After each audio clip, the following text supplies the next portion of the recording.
మొన్న పేపర్లో ఒక వార్త చూశాను.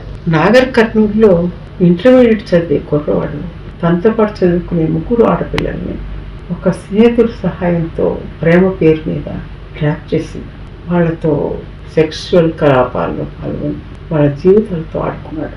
చివరికి తను అరెస్ట్ చేశారు. ఈ సంఘటన చూసిన తర్వాత బయటికి వెళ్ళి స్కూళ్ళల్లో కాలేజీల్లో చదువుకునే మన ఆడపిల్లలు ఎంత జాగ్రత్తగా ఉండాలో అర్థమవుతుంది. ఏమంటున్నానంటే ఆడపిల్లల్ని వాళ్ళ అభివృద్ధిని వాళ్ళ యొక్క స్వాతంత్రాన్ని నిరోధిస్తూ మనం ఇళ్లలో ఉంచేస్తే చాలా వరకు క్షేమంగా ఉండే మాట వస్తాయి. కానీ అలా చేయలేం కదా.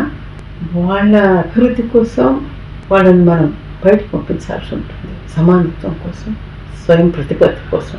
అప్పుడు వాళ్ళు మగపిల్లలతో కలిసిమెలిసి చదువుకోవడం, సంచరించడం జరుగుతుంది. ప్రతి ఆడపిల్ల వాళ్ళు ఎవరితో స్నేహం చేస్తున్నారో ఆ స్నేహం అంతా చాలా గొప్ప ప్రేమ, చాలా అందరూ మంచివాళ్ళు అని అనుకోకూడదు. ఈ విషయంలో వాళ్ళు చాలా జాగ్రత్తగా ఉండాలి.